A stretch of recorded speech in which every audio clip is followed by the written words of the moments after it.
Dear Lord, we thank you so much for the Sabbath rest. Please be with us, guide us, and help us to grow and be more faithful and diligent and more useful for your kingdom. In Jesus' name we pray. Amen. Okay, so I hope you all had a good week. A week where we've learned and we've grown. So today, I'm going to do something slightly different.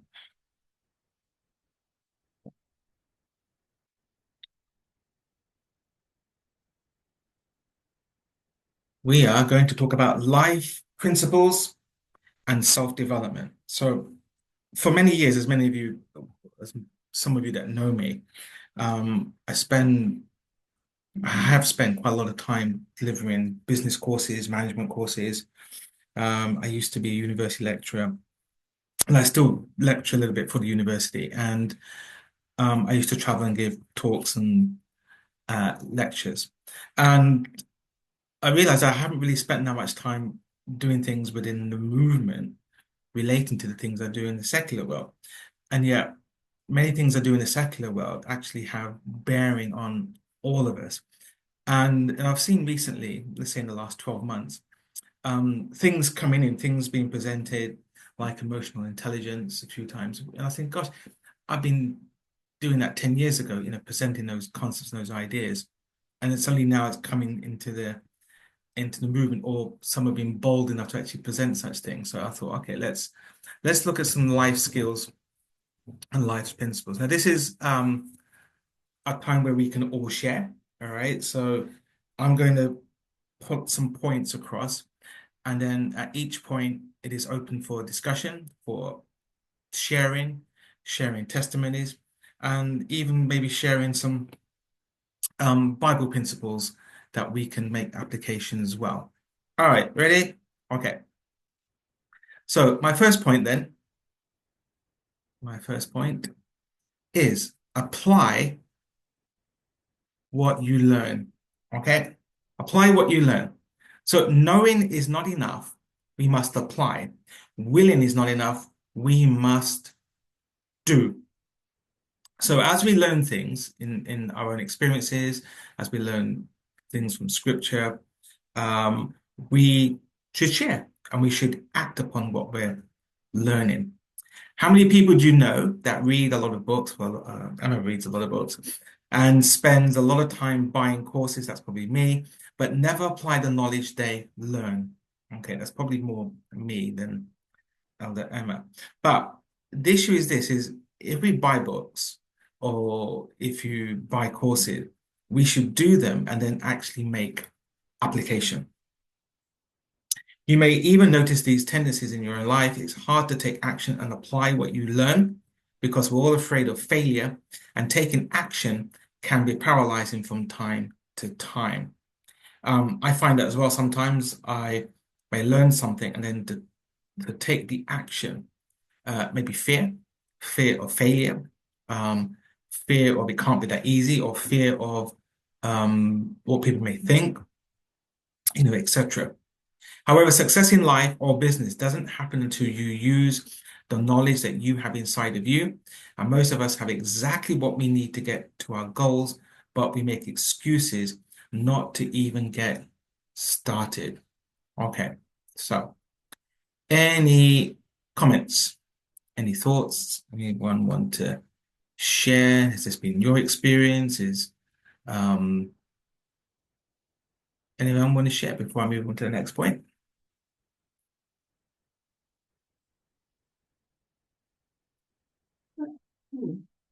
Yeah, I think it's a human tendency to not want to make an effort. I don't know if that's a human tendency or not, because we were kind of built to work, I think, and to learn and to grow.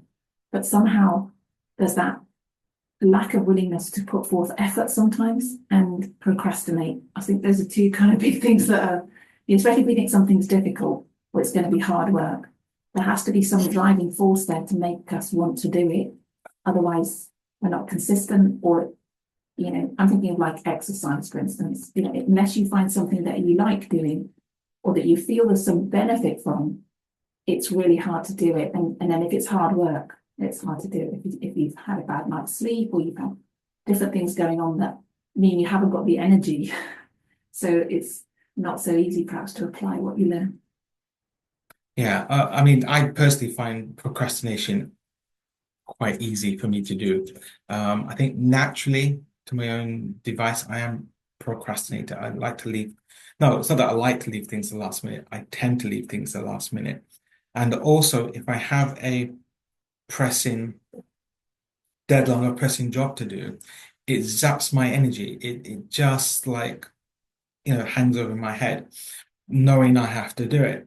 And sometimes that works for me, sometimes it works against me. Because sometimes when I'm really up against the wall and I'm got the stress levels, I've got the adrenaline going, then I'm really in like six gears and a lot more comes out of me.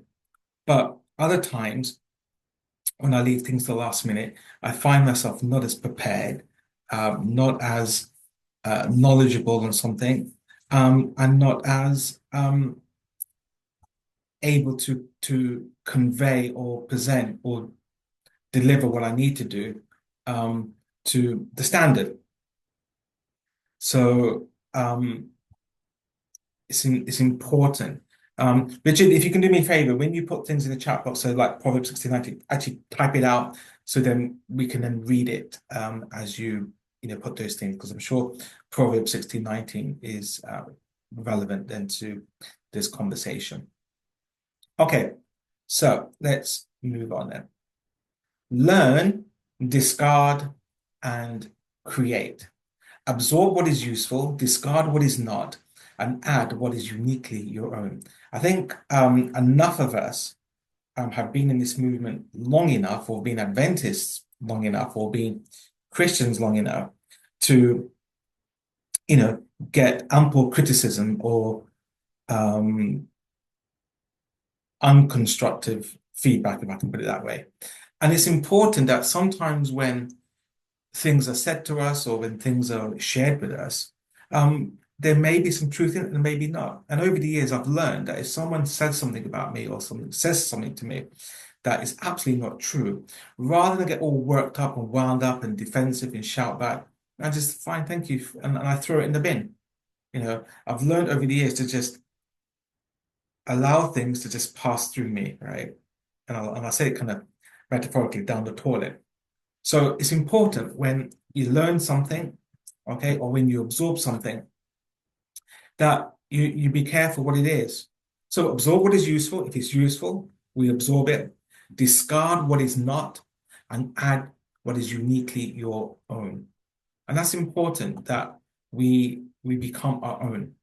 It's all well and good to learn from others, but it's not until you take action that you discover what works and doesn't. And when you discover what doesn't work, you simply discard it and keep it going. And when you keep moving forward, you create your own path. Living a successful life is all about experimenting and trying new things. And the more things you try, the closer you get to true success. Now, I'm not today sharing or going to talk about, whether you should watch things on TV or not watch things on TV, or whether you should watch DVDs or not watch DVDs or whatever.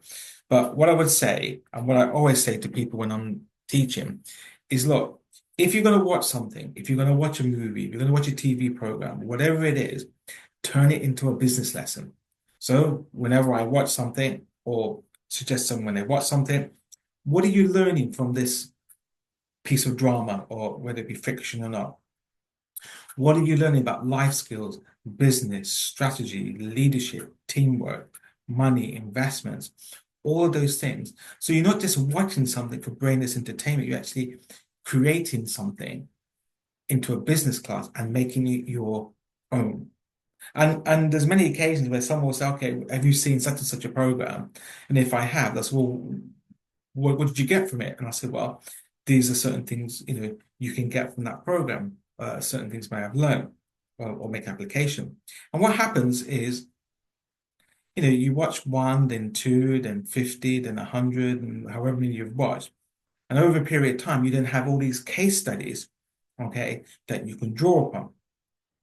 So if I have to make an important decision on something, the first thing I'll do is I'll think back and see, have I seen a similar example of this situation in something I've read or something I've learned or something I've watched? And if I have, then I think, okay, what was the outcome? Was it good, positive? And then I may make the same um, decision. If I can't find anything exactly, I said, well, okay, let's simulate then. Let's look at all the things I have learned and let's make an educated simulation to say, all right, what's the outcome if I make this decision based on all the knowledge that I have? And so this is how you can then start creating things, so you're getting knowledge and you're applying it and then you're creating um, new things, new ideas, new concepts, new outcomes. Okay, any thoughts before I move on to our next one? Proverbs 16:19. Better it is to be of an humble spirit with the lowly than to divide the spoil with the proud. So I'm not quite sure the relevance of that, but still it's a good quote. And the thing as well, when we're talking about life skills and development, sometimes we think it's not appropriate or it's taboo. But God always wants us to be stronger, to develop ourselves and develop our skills. So don't be afraid to embrace things which may be out of your comfort zone. Simplicity. Simplicity is the key to brilliance. How many times do we just make things complex? Or how many times do we do complicated things? Let's think of the simplest things first. If you can simplify your life, your goals, and your tasks, you will not only be happier, you will also get more done and be more successful. All right. And I think that's important because if you spread yourself um, to lots of different things, you actually become good at nothing. It's not until you start focusing on one single task and one major goal in your life that you will start seeing rapid results in the direction of your dreams. And I don't think there's anything wrong in having dreams. We should have dreams because it's dreams that help us to propel forwards. If you're trying to go after multiple things at once, you may end up accomplishing none of them. And pick one thing that's the most important to you and go after that. Whatever it is, do it. And then once you've mastered it, once you've achieved it, then you can move on to the next goal or to the next focus. Funny thing about focusing on one goal is that it seems that you're neglecting all the other aspects of your life. But when you focus on the one goal, magically all the other aspects of your life improve sometimes dramatically. And I think it's important that you think and jot down what is important for you. What's your goals? And then you're going to target your goal, the major one first, and just focus until you achieve it and then move on to the next one. That way you become more productive. There are occasions where you can, there's a saying, isn't it? Hit two birds with one stone. That can happen sometimes. And then you would focus on achieving double results for that one amount of effort. Breaking barriers. Okay, no one I've ever met willingly likes to go outside their comfort zone. We all have our comfort zones. We all have the things that we feel comfortable with the people we hang out with the things that we do. But what about breaking the barriers? I mean, there's some things I just won't do. I would not jump out of an airplane and do a parachute. I just would not do it. Okay. I would not go down one of the largest zip lines in Wales, which I think was going to be a church project at 60 miles an hour. That I am not going to do. I'm not going to do bungee jumping. All right. All of those things going outside my comfort zone, I don't think is going to help me to grow. However, there are many things where when you come out of your comfort zone, it will help you to grow as a person. I'm pretty sure if I jumped out an airplane, I probably would grow, but I'm sure I'd throw up at the same time. So it's not my thing. So using no way as way and using no limitation as limitations. In other words, we have to reset our barriers. We all have negative beliefs that stop us from being as successful in life as we would like. And even, I remember, alluded to it. Sometimes, there are things that we procrastinate on, and the things we procrastinate on are the things that are going to stop us from being successful. However you define success, it's for each of us in our own lives to define what does success look like for us. It doesn't mean necessarily being a millionaire or wealthy or having expensive car or expensive house. For many people, success can mean different things. What may look like success for me may not look like success for you. It's personal. But whatever you define success as, you're going to make sure that you remove any negativity to achieving those results. The only person holding you back is you. We can't blame, if we're single, we can't blame our spouses, right? We can't blame our relatives. The only person holding you back is you. Once you become comfortable with overcoming your fears, you will start seeing dramatic success in your life. For those of us that are married, have partners, it doesn't mean our partner has to do everything we do. It doesn't mean our partner has to eat everything we do. It doesn't mean our partner has to, do the same activities. In many cases, it's nice. But in other words, there's sometimes um, I might want to do something and we'll just do it. Okay.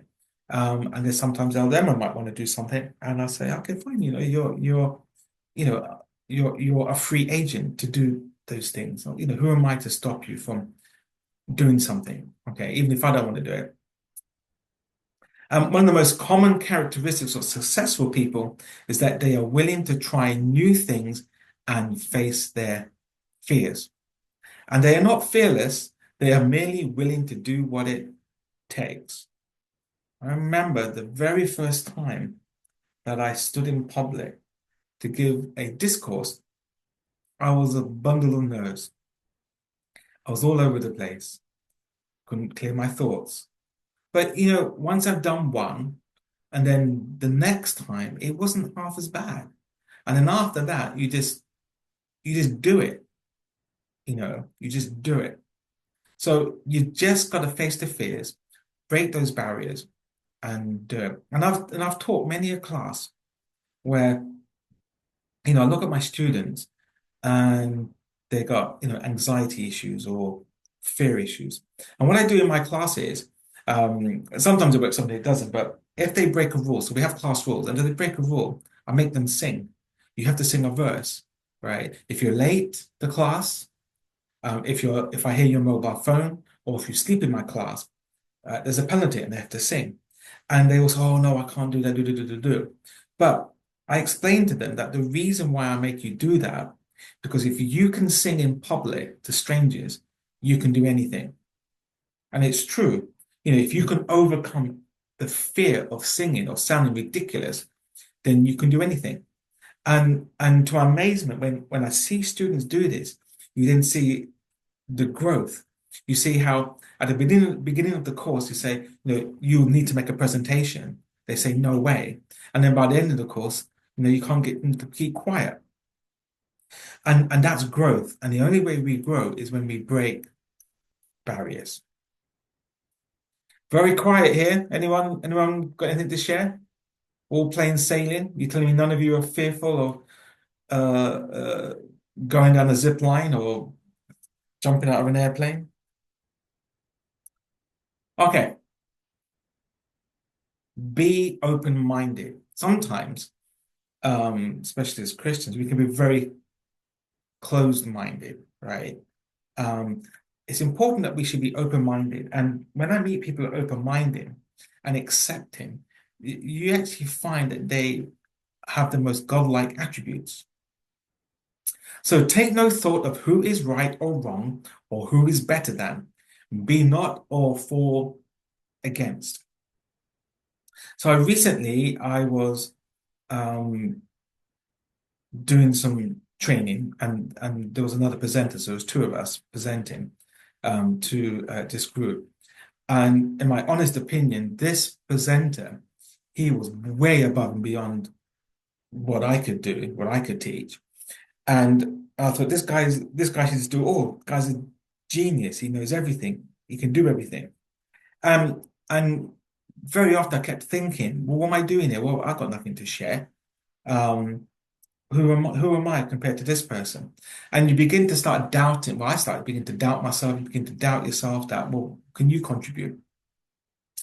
And and then I realized I had to remind myself it's not about who is better.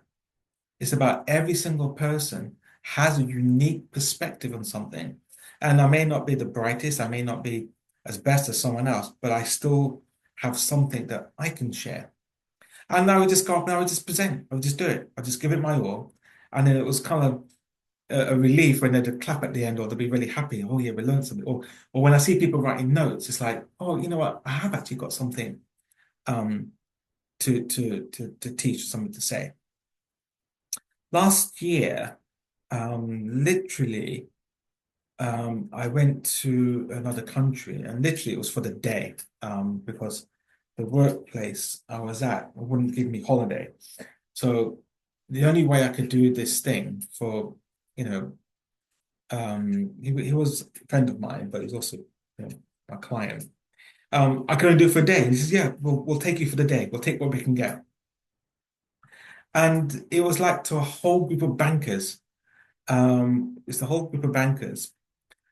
And and honestly, it's like, what can I teach these people? What do I know that can teach? And then the other presenter, who was also a friend of mine, I mean, it was his field.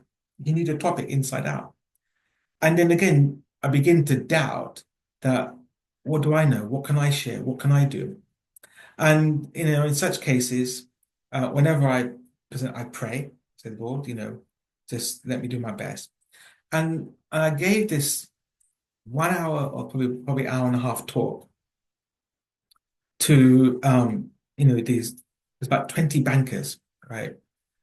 Central bankers, they're like from the central bank of the country. And honestly, it was like 10, 15 minutes in to me talking. Um, a load of things started flooding in my mind. And there was one particular thing, because what they needed was they needed some guidance how to do how to do their finance. And all of a sudden, like within 10 minutes, these things came into my mind, and I shared with them that this is something that I presented to another group a few years earlier. And what this does, it sets precedents. So for those of you who kind of know legal terms, precedence means it gives you a solid case, right, to to move forward on. So I said in this example, I set precedents, okay, that you could do this thing. So in your example, you now can cite precedents with similar government organization that did it this way. So you now have precedent to set things different to what is the norm. And all of a sudden, I realized after that hour and a half, that I can go back home, that you know what, I did have something to share, although God gave it to me, God brought to remembrance, that each and every one of us, we have a unique flavor. Whether everyone or no one likes it, you have a unique flavor. So there is no right or wrong, and there's no one better than me, and you're not better than anyone else. We're all just different. And if someone's for you or against you, it doesn't matter. You got something to share, you just share it. So there's no right or wrong in the universe. It's subjective. Okay, so that is a statement whether you agree or disagree. Um, there's no right or wrong in the universe. It's subjective. Getting caught up in the drama of who is right or wrong or who is better than will only distract you from reaching your goals and creating a successful life. And there's no need to compare yourself to others. We do this in the movement. We'll say someone's right or wrong and condemn them. And we even have our favorite speakers. To the extent, if there's a camp meeting, we'll only listen to certain speakers, and when someone else is speaking, we just switch off and go do something else.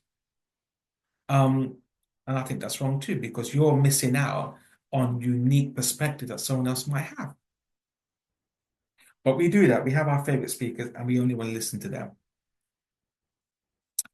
Stay open to new possibilities and the viewpoints of others. You can never know what you will learn when you explore things you at first thought were pure nonsense. Mm. It's true. I think I've even used that word nonsense. I remember a conversation. I said, "Oh no, that's nonsense." And then after when I reflected, and I thought, actually, you know what? Maybe there is some truth in it after all. Contribute. All right. Real living is living for others. And as Christians, we are supposed to live for others as well as ourselves. We live for others. It is not until you find your passion and start contributing to the world with your words and your actions that you start feeling fulfilled. Now, each and every one of us has a passion, all right? Each and everyone has an interest. What might be your passion may definitely not be my passion. For some people, they love lots of long walks, walk for miles and miles and miles, and that's their passion. For me, that really is not my passion. Okay. For some people, it's cooking, it's eating. For some people, it's traveling. Every one of us has a different passion. If we can learn to channel that passion, and use that passion to contribute to the world, then that's important. We all have our unique gifts that we can use to make the world a better place. And these are usually talents and skills you have that you are very good at and that you like to do. So years back when I remember I used to go to conference meetings and just talk about your spiritual gifts. And we used to do these little questionnaires about what your spiritual gifts is and make it so mechanical, all right, what your spiritual gift was. You know what? It's not that complicated. Think about what are you passionate about? What do you actually enjoy doing? What are you just natural at, right? And that's more than likely your spiritual gift. Honestly, some people I come across are just so hospitable. I mean, everything about them is so hospitable. They won't think twice to go walk the extra mile with you. And that clearly is, to me, they got that spiritual gift that helps and encouragement and support, you know. Whereas other people are just uniquely talented and gifted at talking, or winning souls or teaching. Again, that might be their gift that they have. It, Yeah, I wanted to comment on the first bit actually. It's not until you find your passion. And you said everybody has a passion. And I don't think everyone does have a passion.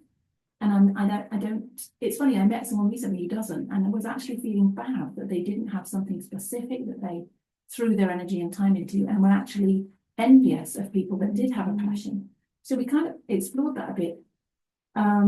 But I think there is a pressure when we read these kind of statements to feel like you haven't got it, or what's mine, or like spiritual gifts, what is it? And that actually sometimes is detrimental to people, because I don't think everyone has to have a passion. People can just get on with their daily routine and they're still benefiting.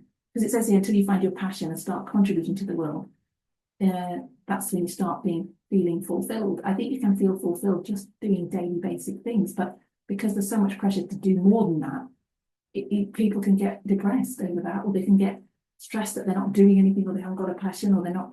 And like a goal, even when you were talking about goals, I was thinking it's quite interesting how you define a goal, because I know you also mentioned that, only nobody else can stop you, it's only you that stops you. But we know obviously that's within a context that lots of things stop us because we're in a society which is sexist, racist, whatever. So there's all that. So, but I get the core principle is that it's about us making an effort and having a mindset to achieve.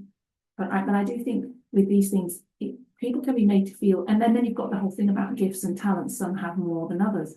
So what do you do with that? Because we do compare ourselves, and it's not good to do that. But there is that pressure there that you should be doing more, or you're doing something different. There's all that too, which I think. which was my point number 5, wasn't it? There is no right or wrong. There's not someone who's better than So you. when you say right Yeah, or wrong, yeah, you're not yeah, not comparing ourselves to each other and yeah. making a standard. It's not doesn't. And okay, it's a good point. It's a good point then being made. Do we have to have a passion? Um, okay. So I think whether you realize it or not, you do have a passion. It could be a passion to help others. It could be a passion of service. And even though you may not identify it as a passion. So for example, someone who's just naturally doing day-to-day things which are benefiting others may not see it as their passion, but they're fulfilled. In other words, they have great joy in being service to others without any recognition or reward. And in that, in and of itself, okay, they're contributing, and I think is a passion maybe they don't even recognize. I meet some people who are just selfless, all right, just do things without reward or recognition, and they're fulfilled. And then to me, that is their passion, even if they don't realize it. Otherwise, then, or otherwise, we could identify it as bland. Bland is the brand. But even I think even that's wrong. There's nothing wrong with being bland if it's contributing, you know, faithfully to the world. So I think if we focus in on the outcome then being fulfilled, if you're fulfilled doing what you're doing every day, then I think you've found your passion, and your passion is just being there, helping, being a support. However, if you're living your life feeling unfulfilled, as if something's missing, then you need to find it. Okay. And that's why I think it's important, like in point five, that you don't compare yourself to others.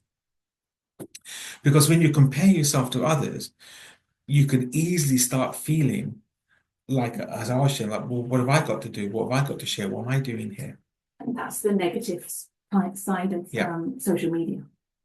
Now, let me share a story, whether you like it or not. That's a bit rude, isn't it? Whether you like it or not. Whether you feel comfortable or not with it. Okay, so some time back, right, I saw a film, and it had, and I think it was a really, really good film, and people underrate it.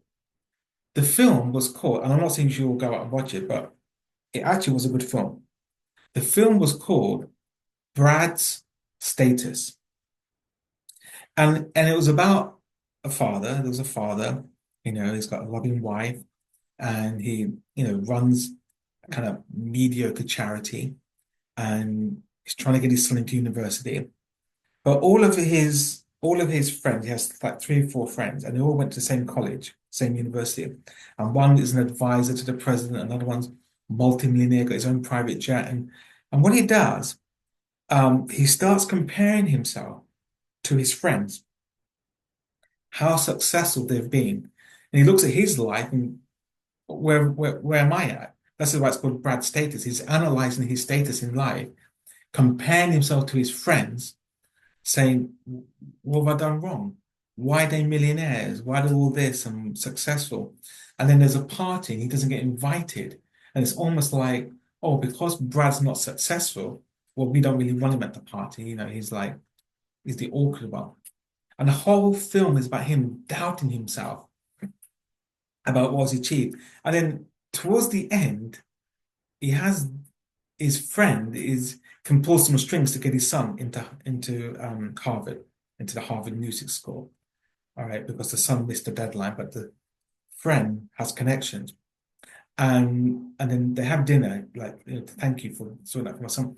And then as they're having dinner, one by one, they're going through all of the friends. And then he realizes they weren't successful. They're all fake.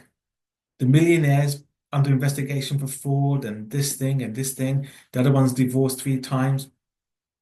And then when he starts comparing himself to his what he thought were successful friends, he realized that actually he's the one that's been successful and not his friends.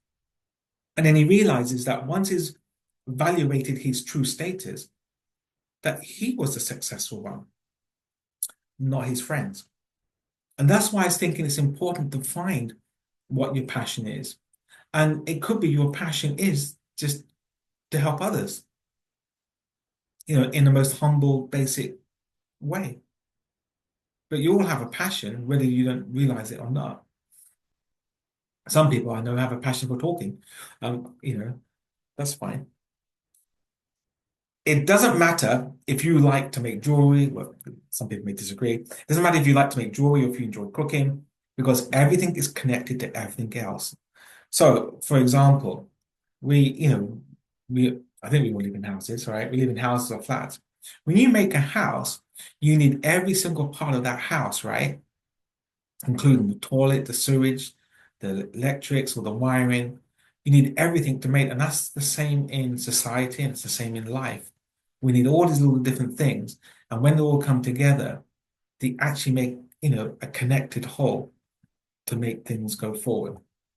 You are here to make a difference with the talents you have, and there's a reason why you are you. You know, Asha sometimes has a go at me and says, "Oh, Dad, did you always want me to be like you?" I said, "No, I don't." I said, "When I was made, God broke the mold, so you'll never be like me." So there. And I say that jokingly, but it's true. God made you, and He broke the mold. All right, which makes you unique. And sometimes people can be quite annoying or whatever, but I have to accept, well, God made them. Sure, sometimes we make decisions and choices that take us down a kind of a different route, but nonetheless, God made you, and I have to kind of accept, well, God made you, and I just pray you change. But the issue is we all have different contributions to make, and there's a reason why you are you. Manage your time. If you love life, don't waste time, for time is what time is made up of. All right, so how many of you waste time? Come on, I think we all waste time. Um, Elder will sometimes say, "What are you doing?" And I'll say, "Nothing." And I know when I'm saying doing nothing, I am not wasting time. It means I should be doing something useful. But every so often, I just find I just need to kind of switch off and just vegetate. And then I can, in my vegetative state, I can kind of bounce back, that, oh, okay, this is what needs doing. So we are surrounded by distractions such as email, Twitter, Facebooks, and they are great at connecting us to each other, but they distract us from what is truly important. Think about how many times you're on your phone or your spouse is talking and you're on your phone. WhatsApp. Ellen will always say to me, "Do I have your divided attention? If not, let me know when you're ready."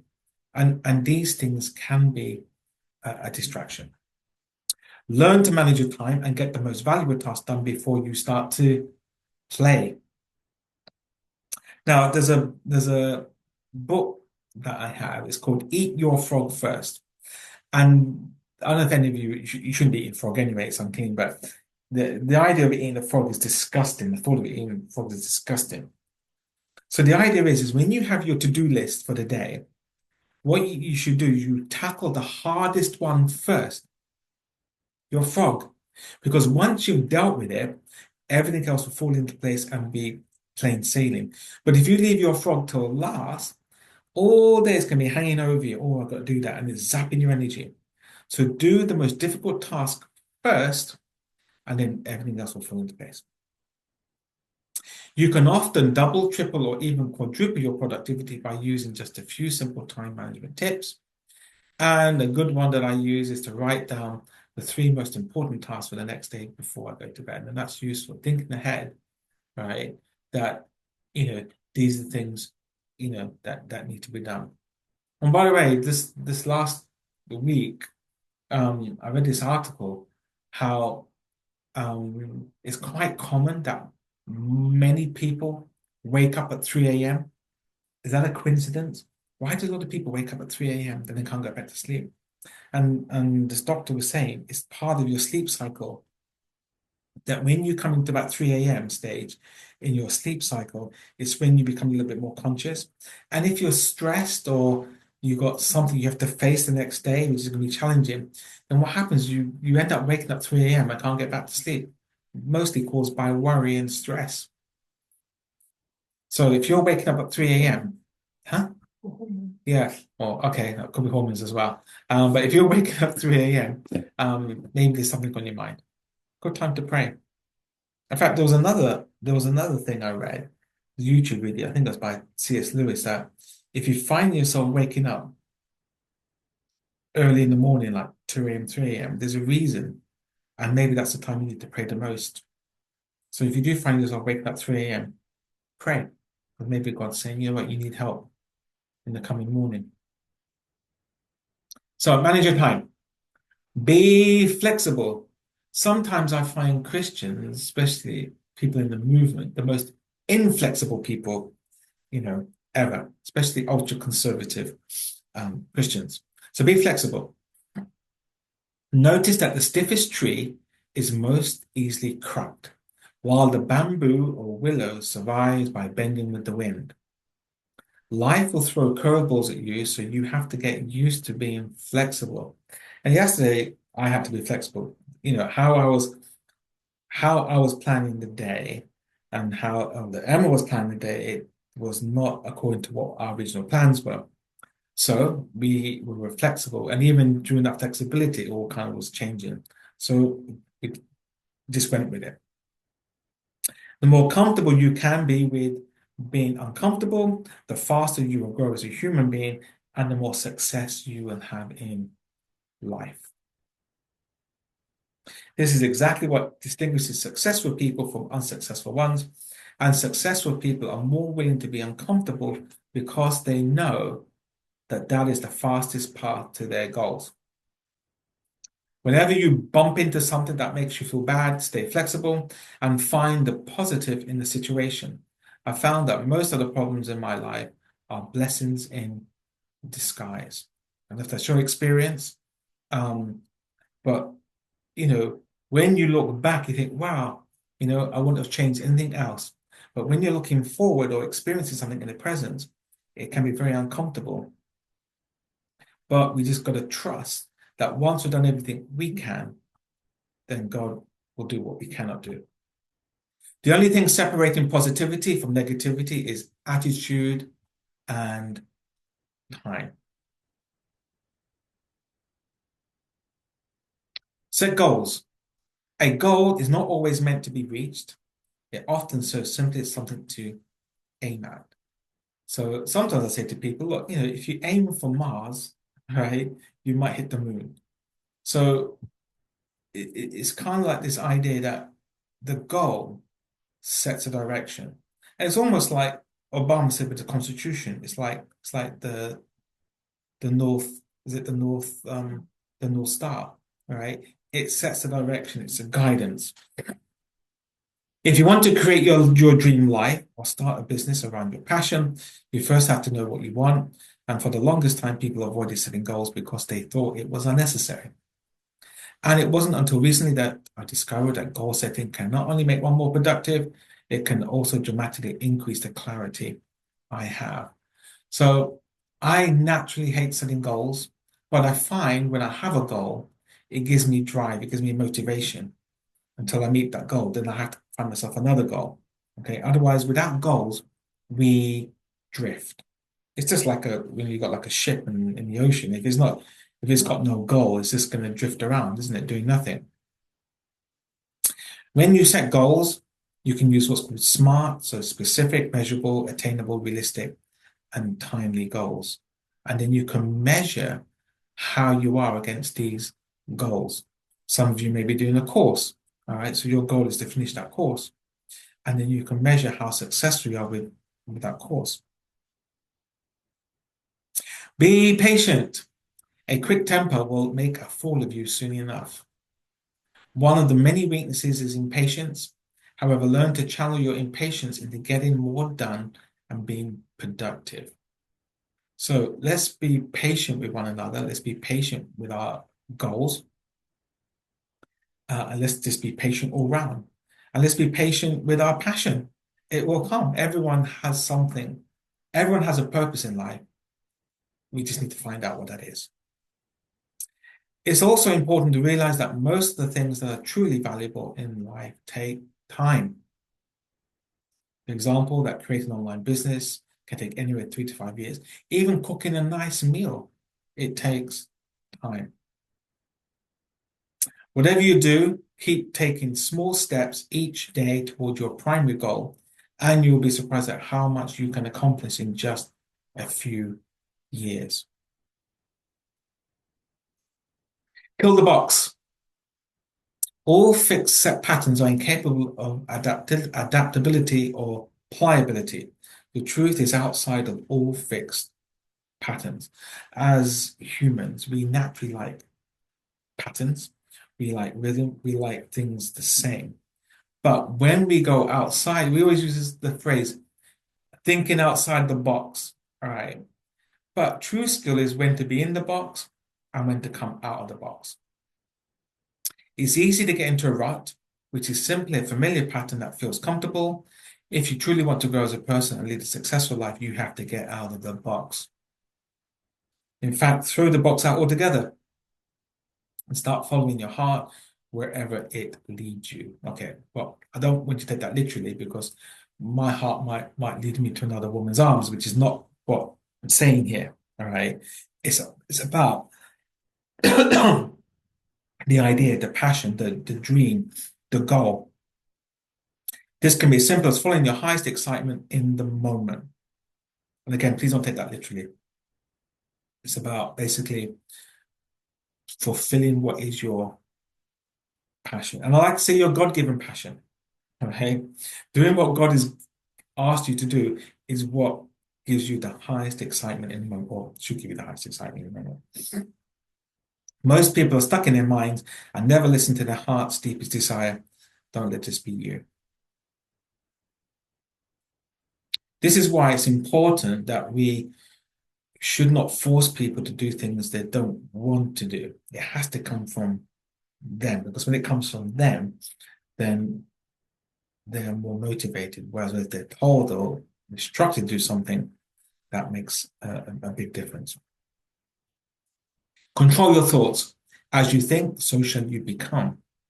What you think about, you draw into your life. If you're constantly being negative, you will draw more negativity into your life. Now, there's people I meet, um, they give me energy or they suck energy. All right. It's going to be one or the other. And you have to ask yourself, who are you? Are you one that draws energy out of others, or are you one that gives energy to others? And really, a lot of that's down to you. Instead of focusing on the negative, think about what you want to get out of life and focus on the positive. And this is another way of telling you that you have to set goals and focus on those goals as often as possible. And the results you will get by doing this will be dramatic. Most people sit around whining about their miserable life and then they wonder why nothing good ever happens to them. Go out and do something. All right. By going out and doing something, sure, it may not even be the thing that delivers your goal, but you're doing something, and that's important. Take action. If you spend too much time thinking about a thing, you'll never get it done. Don't overanalyze and overthink. Take massive action, even if things aren't perfect before the start. So we've been talking about climbing up the mountain, or some of us have been talking about climbing up the mountain. We just need to do it. Book the date and just do it. We talked about going on the zip line. Just because not everyone wants to do it, just do it. And I'm sure some will follow. Most people that try to get things perfect never get started at all. And I used to be a perfectionist, but I realized that by taking action, I could get much more done and make much more progress than waiting to think that everything's perfect. Also realize that people don't want perfect, they just want solutions to their problems. And that's what we should try to do. Only when we're invited to do so, mind you. Allow.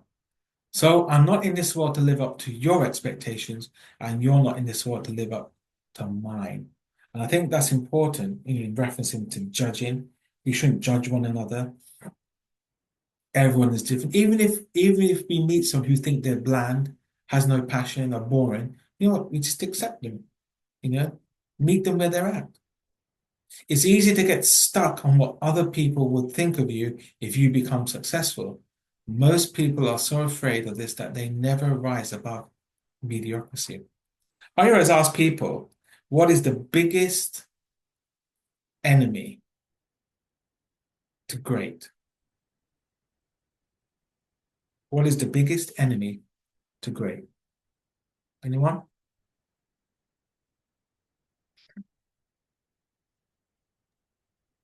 Self.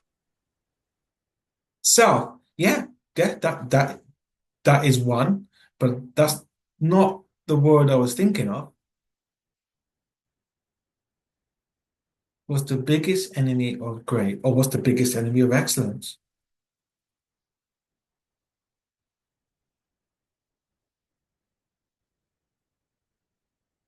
And it's connected to this word mediocrity, in the sense that the biggest enemy of great is good.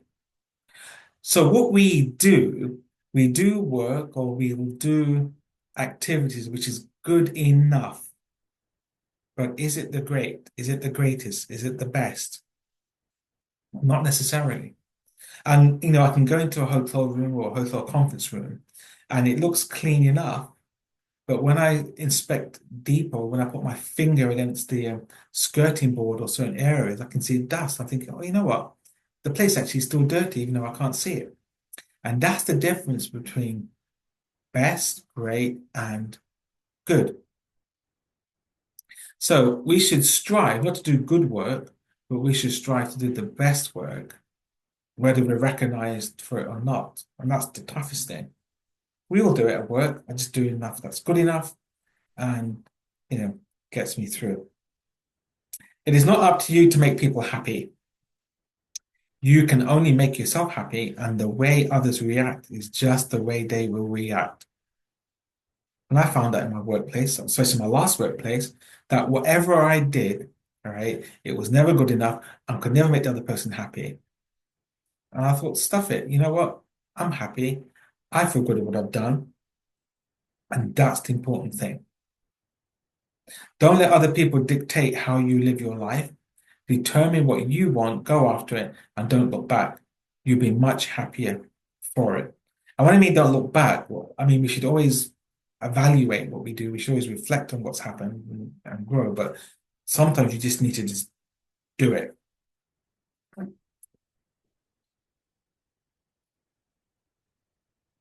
Create your own destiny. Elder Manjit, Yes, can I maybe just comment on the previous slide? yes. Yeah, especially on the words in bold that we don't live to we need not to live up to the expectations that others have on us, but the um, uh, oh, oh, but that we have our own expectations. So it's like a kind of a question, but it's related to there is a certain quote by um, a certain American sociologist, Charles Cooley Hawthorne, and what he said was that most people their life apply this way, that I am not what I think I am, and I am not what you think I am.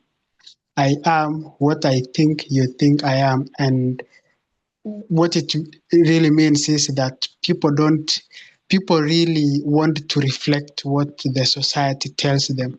And so my question is, and within their social cycles, like within the groups they identify with. So if I identify with the racist group, I am going to live up to their expectations, trying to live what I think they think I should do, their expectations. And I was just like, can this be something that is rooted in our human nature, trying to live to others' expectations? And can it be something maybe positive in some sense, which maybe in the case of the movement, I know like I am living within the movement, and many people expect me to do good, and so I am going as much as possible to try to validate that to be good because I am living within this good group, which then maybe leads me to say maybe the best thing is just to be in the right group, um, which will impose on you the right expectations. So it's a kind of a question, which is that might it be good in certain contexts, and then in other contexts we don't need to live to the expectations because the expectations they give us is wrong. Yeah. Yeah, no, yeah, I hear what you're saying. The thing to be careful of though is when we live up to other people's expectations, when they're not around, or behind closed doors, what are you really like? In other words, our high expectations or the expectations that we want to live by should be a willing affirmation from ourselves rather than peer pressure. So, when I'm part of okay, when we all come together for day of fellowship or whatever, we all kind of behave in a certain way because of peer pressure, which in some ways is good. But gosh, as soon as we get back home, we'll switch the TV on, or we'll put the DVDs on, or we'll listen to different type of music, or eat a different type of food. Behind closed doors, people do different things. I've heard people, go on about the health message and this and that and country living. And then, you go on a social event to the restaurant with them and they're there eating the chicken and the fish and the beef. I think, well, hold on, hold on. I thought you were like the ones that would talk about health reform and this and that. Um, and they just kind of laugh it off. So I think it's important. I mean, there are expectations which are good and positive, but we should live up to expectations because we agree with them and we've absorbed them, but not because someone else has told me, yeah. So, for example, if I'm somewhere and elder says, don't eat that, right? Because I naturally might gravitate towards chips, which I'm sure a lot of you will. So you have chips and you have baked potato, boiled potato. Given the choice, or mash, given the choice, I'll probably go for the chips. And Adam said, no, no, no, not good for you. So she'll go for the boiled potato, right? So okay, fine, I'll go for the baked potato, something like that. But as soon as she's not around and I'm in a different crowd or different company who don't care what I eat or judgmental, then I will eat the chips very happily, all right, without any remorse or guilt or whatever. And the difference is in the first situation, Emma, it was kind of peer pressure. I'm not saying she does that to me. I'll give an example.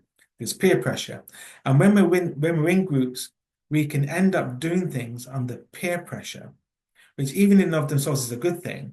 But as soon as that peer pressure is off, the true colors come out. So that's what I'm saying really about we shouldn't live up to other people's expectations.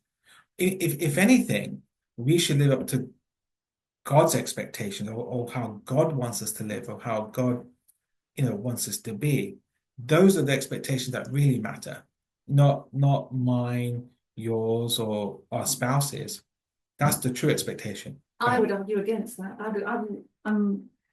I think Titus's point, one of them was, is that necessarily a bad thing? And you're saying in one breath it's not a bad thing. So, I mean, use the example of the chips. I won't defend myself on that one, but in that example, I would say that was a good thing. But actually, maybe you can argue the way it's said or the way it's done. I'm not getting into that. But the point is that we do have positive influence on each other, and the more people that are positively behaved and create a culture of that, which I think is what the movement's addressing with the leadership or the government of a country.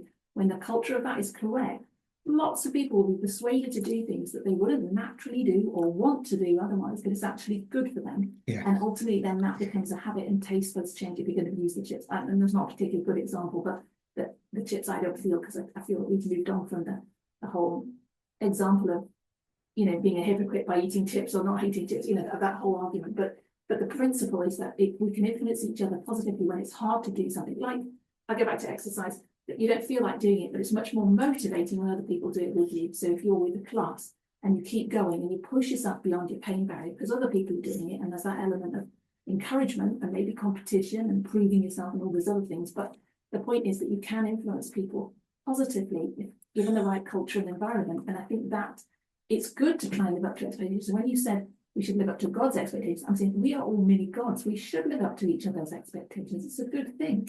So you'll expect me to treat you in a certain way. And I'm saying, yes, that's the right expectation. And I want to live up to that. So it goes back to like when in church, years ago, people would see that someone's not doing very much to contribute to church, for instance, and they give them a position like elder or deacon. And now they've got a title, and you'll see the behavior change. They'll actually live up to the positions. And so let me take this seriously. I'm going to be a good elder. and they'll go out visiting people, or they'll do whatever it takes to be a good elder.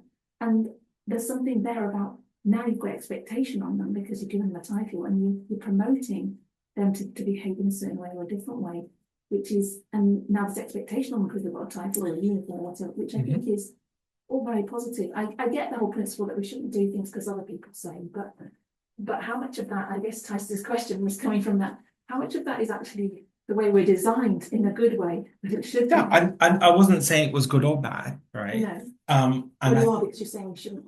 I'm not in the world to live up to your expectations. yeah, I think we probably are. but I think there's a difference between expectation and influence. So, for example, with influence. So I shared in my previous workplace because of the work I was in and the timings.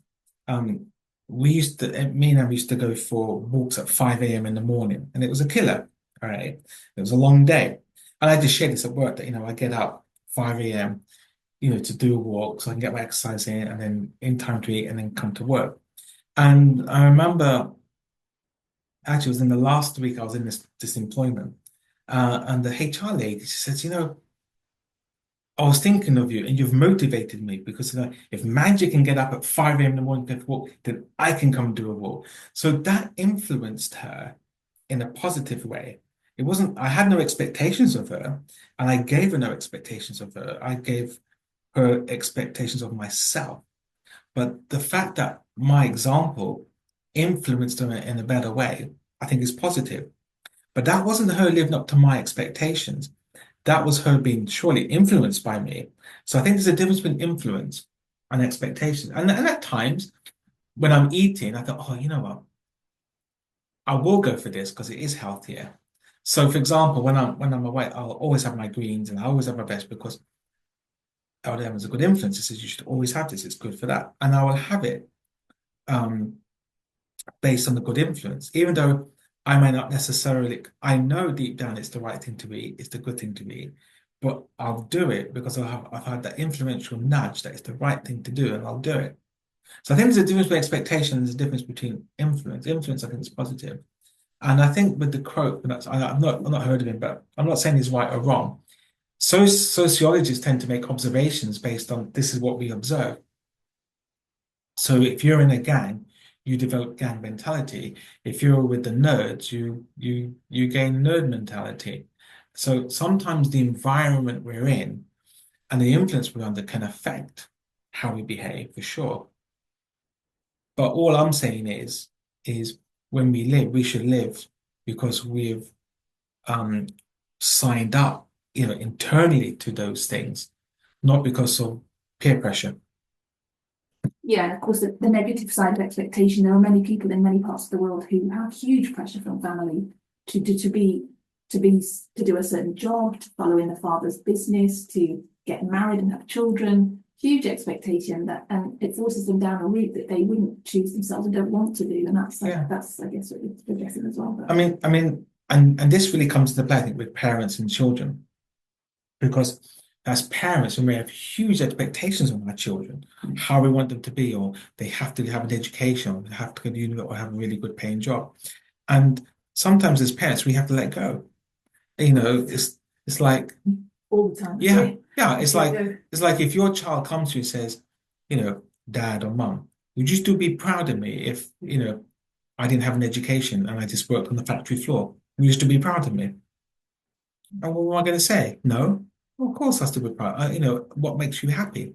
As long as you're doing your best and you've done your best, then what more should a parent ask of you?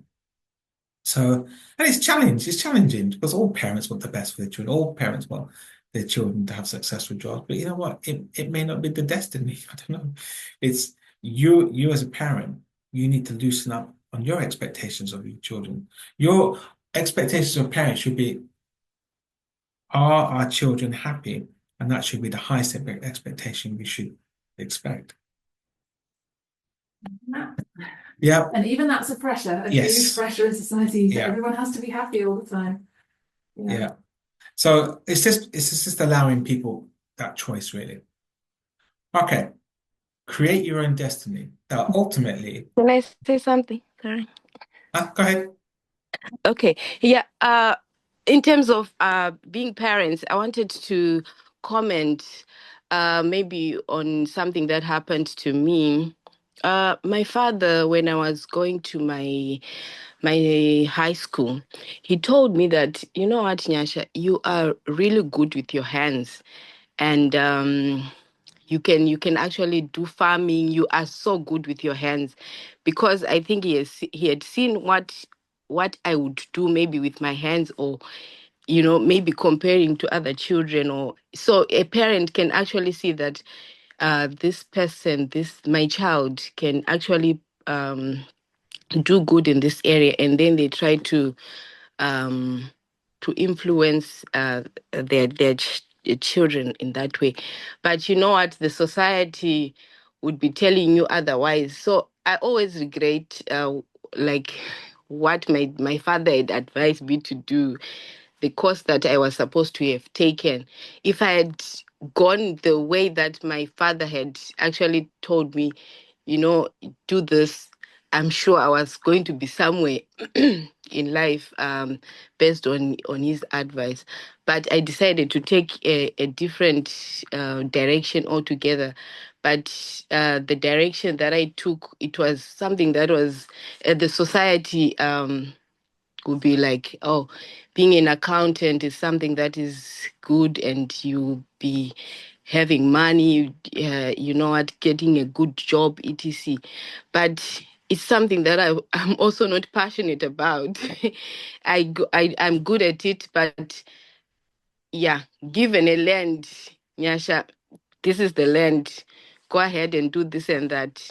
I'm very good at it. I'm a natural in that area. So I'm like, I'm always regretting, and I'm always not regretting. I'm always saying I should go back to what my father advised me, and just try to continue with my passion, because I'm really good with my hands, and anything that I'm supposed to do using my hands, I'm really good at it.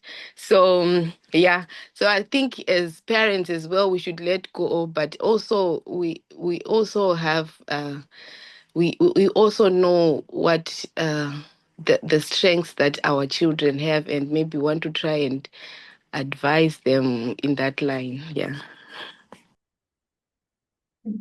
Yeah, it's influence, and I think as parents, that's all we can do. We can influence them because otherwise, if we force our children down a certain road or to do a certain thing, there'll come a time when the elastic band will snap. They'll just snap and say, I don't want to do what you want me to. I'm going to live my own life. And so I think as parents, we should continue to give advice. We should continue to guide, but allow the children, to make up their own decision. Because sooner or later, as soon as they're able to, they're just going to rebel. Um, I had one friend. It's passed away now, and at his funeral, he was a Adventist person, and at his funeral, his youngest son, who is not an Adventist, gave testimony that, whatever decision that he had made in life, right, his dad was always there loving him, all right, even though, even though he knew that the dad disagreed with him on his belief system. And it was moving to hear him at the funeral that the one thing he really said about his dad, that his dad was always there for him, loving him. And it was the fact that that love and acceptance was the very thing then that was actually drawing him to actually make a better decision towards God. Um, because some parents are like lay down the law or reject you or get out of my house and be mean. And I thought, wow, you know what? It was actually a powerful testimony from the son, who was not a Christian. Yeah, the dad. And I remember even growing up, you could see the hairstyles and the food. You thought, okay, he's obviously making a decision against God. But his dad was always there for him. And I thought, go ahead. I feel like saying to Natasha, it's not too late now. So it's Yeah, it's not late. You will see it soon. Before I get to 40, because life begins at 40. Yeah. You're lying, that's a lie. Don't believe it. yeah. Ah. The But the other thing about that is very true, though, about society. And I think even in this presentation, that is how we measure success. Success is measured by having lots of money or having a good job, whatever society defines as a good job, having your own house, your car, etc., having lots of things. And that's how we often define success. And maybe that is one way to measure success because someone's achieved a certain level of autonomy and independence to be able to function and provide for themselves and others in this world.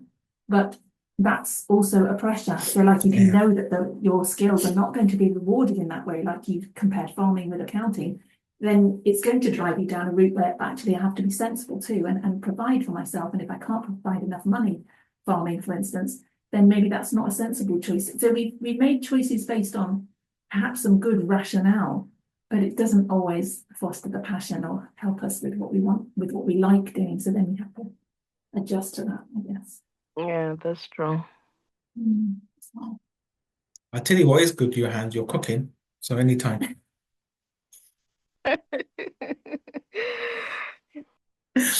Create your own destiny. Okay. All right. The hell with circumstances. I create opportunities. All right. So again, everything I'm sharing today, we need to put obviously into the framework and context of a godly life. Okay. And as God intends for us. So in other words, I'm always a firm believer that God expects us to do what we can do, and then God will do what we cannot do. And this and I've in my own business life, right, is you create opportunities. You see something, I think, you know what, I'm gonna go for that opportunity, and then you can create things. You can make all the excuses in the world, but nothing happens until you stop blaming your circumstances or people in your life and take control of your own life. And I get it, in some countries, in some places, um, that's not always easy to do, especially if you're, a woman in certain African countries, but we do what we can do. It is up to you to take responsibility for your life and create your own opportunities. You may not be able to do exactly what you want right now, but you have the opportunity to take steps towards it. Now, there may be some things, right, that are just not right to do. So, I'm going to take the opportunity of being a drug dealer, or I'm going to take the opportunity to be something else. That's not right. So we obviously got to keep this in the framework of a godly lifestyle and a godly parameter. That there are things you can do, there are opportunities which are not prohibited by God's principles, and that's really what we're talking about. No one will create that dream life for you. You have to do it yourself. Okay, so I'm sure many of us dream about being millionaires. You don't think I don't dream about being a millionaire? Well, I know Emma doesn't, but I do, right? I do, and I wonder how many of us in our kind of secret, kind of behind the closed doors. Yeah, yeah, I want to be a millionaire. And you think, what could I do? And sometimes I'll wander off on a 15, 20-minute daydream. All right, so if I got a million, what would I do with it? And I put it here and do this and whatever. So, all right. So in reality, in reality, right? What can I do about being a millionaire? So obviously there's some things I can do. I can work hard and I can put things into my pension and put things into my investments and things like that. But you know what I do? I put a little bit each month into premium bonds, because premium bonds, you never know. You might win the jackpot, win a million. So it's not gambling, you're just gambling your interest. So what I do then each month is I'll put a little bit into premium bonds, all right? And even though right now there's not much I can do about being a millionaire, but I could win the jackpot and become a millionaire. And this is the point about you got to do things for yourself, and you got to put steps towards it, because you're not going to become rich or wealthy or millionaire by magic. It comes by hard work. It becomes hard work in your own labor, with your own hands, what you're doing, and then with the investment choices you make, and with the money that you have to use. So I'll put a little bit aside into premium bonds, and one day I might win, and I'll let you know. So it's about creating, having an impact in your own um, destiny. Okay, right. Be you. Always be yourself, express yourself, have faith in yourself. Do not go out and look for a successful personality and duplicate it. Be yourself. And that's like, especially with our spouses, you know, they'll say, you're okay today, you're not yourself today. Right? Because they know you. And it's important to be yourself. You were born with unique talents, gifts, and skills. I don't care who they are. If you meet someone who says they've got no passion, they have something in there. Maybe it's buried, I don't know, or maybe they're content with life as it is. And that's in itself a talent. So you were born with unique talents, gifts, and skills. When you try to be someone you're not, you will only attract people into your life that are not in harmony with you. Which maybe is like when we talk about the gang mentality. You join a gang, you start thinking like a gang. Yeah, of course we start thinking, and of course we start behaving like with the people we surround ourselves with. Even language. I remember when I went to university and the people I hang out with, their language was a little bit different. And I started picking up some of the slang words. And to this day, I may still use them. And I remember coming back and I influenced Elder Paminda with some of his language and we adopted it. So the people you surround yourself with, you will you will pick up attributes of them.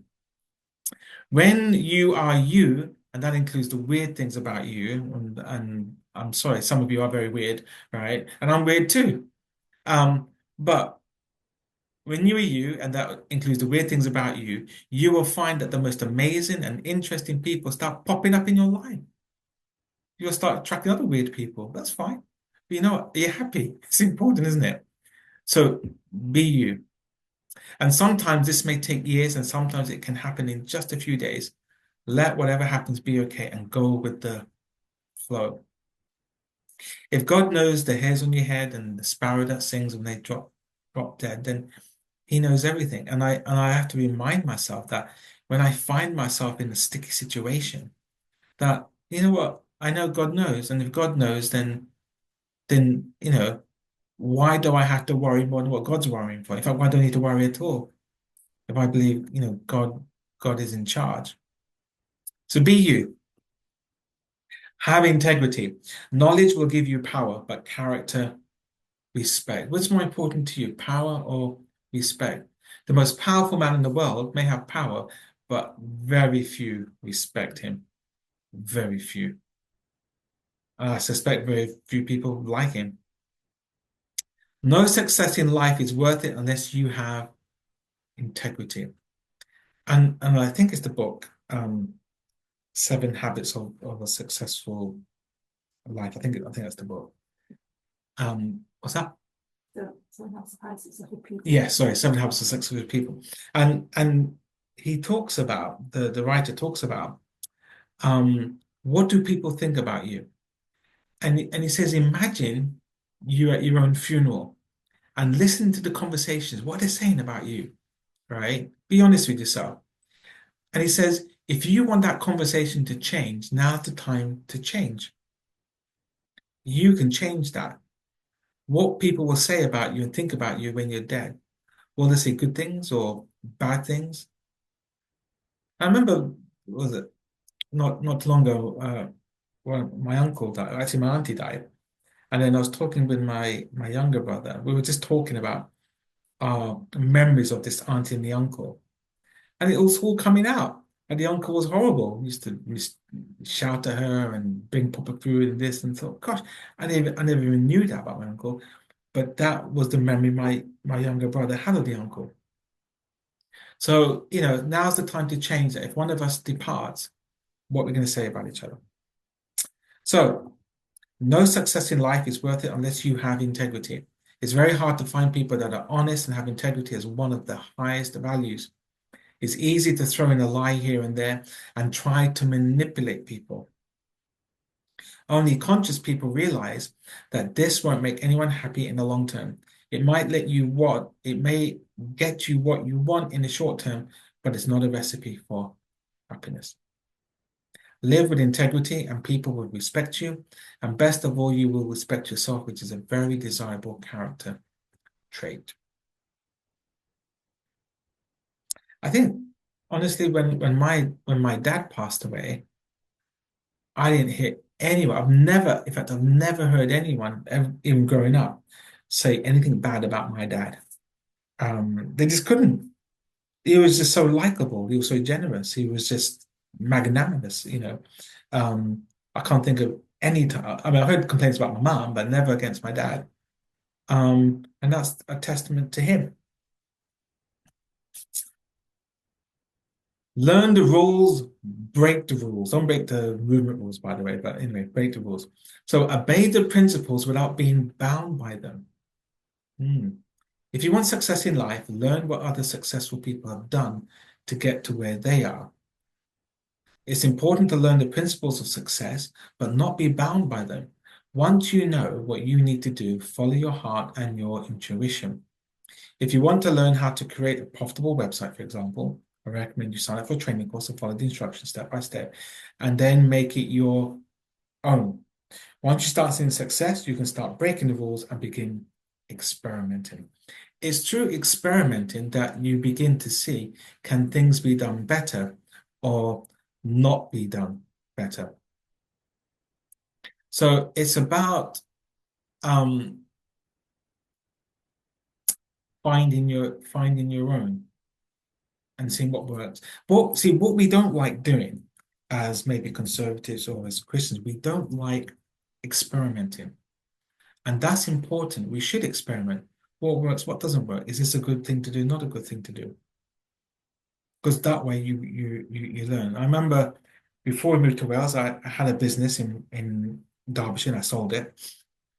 And I tried to replicate that same business when I was in Wales, and it just didn't work. It wasn't the same environment. And so when you try and duplicate or replicate the same thing, don't expect it to work exactly how it did previous, because the other environment you're in may be a lot different. You may need a different approach, different strategy, different marketing, different way of doing things. And I realized that, and I just left it, abandoned it. So experiment. Don't be afraid to experiment in life. Do things for you. Showing off is the fool's idea of glory. Life is not about impressing other people. If you try to show off, it often backfires. And if you try to seek the approval of others, it will just make you miserable. The only person that needs to approve of you is you. That's the important thing. And this goes hand in hand with many of the quotes about you can only be you, and it's only not until you reclaim your unique self that you can be truly great. Okay? Surely, do things for God, do things for the church, do things for the movement. I'm not saying not to do those things, but it's important that it's really about what's the right motive, what's inside of you. You do the right things because it's the right thing to do, and you do it because you like doing it. That's the important thing.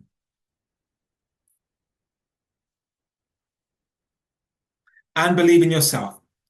You just wait. Have you ever said that? You just wait. I'm going to prove you wrong. Last but definitely not least are the expectations you have of yourself. Your beliefs will determine the success you have in life. There are ways to overcome limiting beliefs and negative expectations, but nothing happens until you accept that they exist within you. And nothing happens until you take full responsibility for the life that you have created in this very moment. So it's important, believe in yourself. And there's a saying, I always used to think about, fake it till you make it. And now that's been changed to fake it till you become it.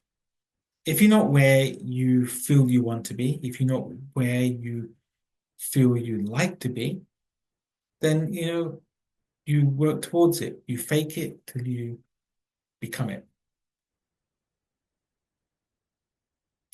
Okay, so I've gone through those points. Any thoughts?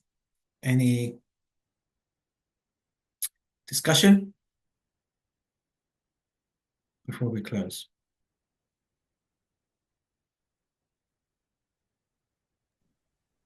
Uh, I wanted to say, I think sometimes it's very difficult, or maybe can I say it takes time for a person who is married, or like yeah, they are now married, and um to be yourself when it's now the two of you, because sometimes you have got different what can I say, um different likes to things, or yeah, and because it's the two of you, you can tend to want to do everything together, or because because there's a bit of dependency maybe on the other person, or you want to do certain things just because of that certain person. But I think it's good to follow your passion, maybe that is totally different from his passion or her passion. And but I think it also takes time, and it's not straightforward. Mm. But maybe that's what I can say. Yeah, no, and especially I think for women, it is harder, and that's why hopefully husbands and men are going to allow their wives to have that freedom to choose rather than be told what they will do. Yeah, yeah, I hear you. It's not that straightforward. It's difficult. Yeah. Yeah. Okay. Yeah, I would say maybe uh, for Ignatius, maybe for our example, uh, Ignatius has got a passion in certain things, right? And maybe maybe I don't have a passion in that, so maybe you can actually you need to support, to be there to support that passion that your other person has, maybe even if you don't have a passion in that. And the same way, if I have a passion in something, he has to support me in that thing, just because uh, that's what it is. Mm. Yeah, so It has to be a two-way thing, right? It can't be just one way because there's an expectation that the woman has to do what the man's passion is, and that's not right. yeah, So you can always just support, and not really doing it, but just supporting, just be there to support. Yeah. tell Ignatius he has to support you with your hands. He doesn't like farming at all. He doesn't like being in anywhere near the soil. Right. I empathize with that. I get that. Don't worry. I get I think the harder part for that, Nyasha, is with all of us. I suppose we've all got different passions. If we have got a passion or an interest, and someone else hasn't, there's a danger. Then you've got to reset your expectations how they respond to that, because it's like when your husband does a job, or your wife, or someone they do a job, and they can go on and on about the job, or they can come home and tell you how their day was, and you're not interested at all in the job. But it doesn't mean you're not interested in the person. So I suppose that part of that is you now have to compromise and be interested in what they're interested in to support the person, and to, I guess, demonstrate friendship, love, whatever. And it's hard because, and I guess you learn to adapt to that. So they learn that actually, I don't need to talk all about the details of accounting, for instance, when so the person's not interested at all. It's your passion, it's not theirs. So there is that, it goes both ways, but Yeah. it is a challenge. And there is expectation, and that's the thing, the expectation both sides to do things together. And if you both like different things, then you're limited on what you can do together. Yeah. But it can still work. And I think that's the thing. We've got also expectations about relationships, that people have to have similar interests, they have to like the same things, they have to be, on the same page on everything. And there are people who are married very happily who are very different. And I think there's no sort of one size fits all. And I think that's important, because it it can still be very successful, both being very individual. Yeah. And that's what they appreciate about each other, the fact that the other one is totally not like them, and they can somehow admire that. Yeah, complementing each other. Yeah. Yeah. But I was going to go back to something that you'd said earlier as well, about the it's up to you to go get out there and take the opportunities and do those things. And I was thinking it very much depends on personality as well, because if you're a risk taker, you might go for opportunities that you know there's a chance of failure. And a different personality would say, I'm just not risking it. I'm just not doing that. So I guess, similar to the zip wire, but it's everyone's personality is different. So just because you're not doing that doesn't mean that you're not taking hold of opportunities, or you don't have to. If you don't want to push yourself beyond that, why should you have to? You know? And that's the whole point, isn't it? It's about But you need to be you, content you be you. Yeah. and So accept what you are. yeah. Yeah. And I think that's important. If you accept who you are and not what I want you to be, Just not if you don't like it. yeah. So, you know, like, okay, for example, if you're not a risk taker, then fine, don't take the risks. No one's telling you, no one's forcing you to take the risks.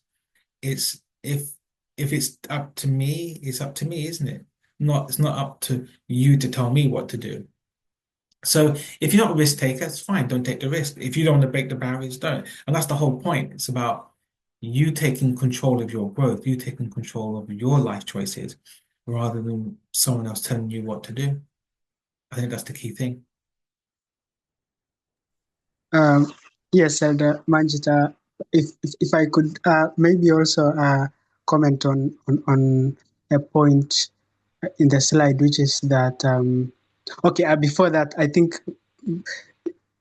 regarding the point that has just been made, I think the world we live in regard to taking risks, sometimes it pays off, and sometimes it leads to massive failure. So I guess maybe the care is important because the system we live in, a small mistake and it might be decades to recover. So something like that. So, and okay, the point I wanted to make was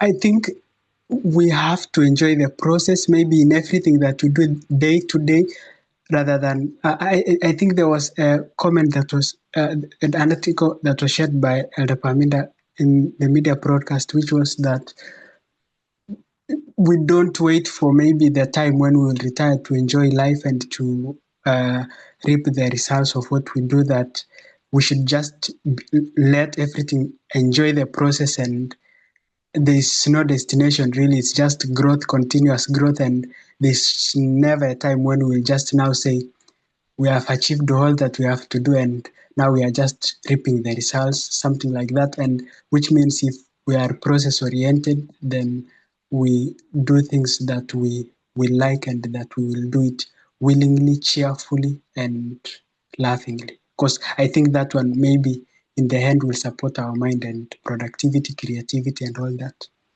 Yeah. Thank Okay. you. If there's no more comments, let's close in prayer.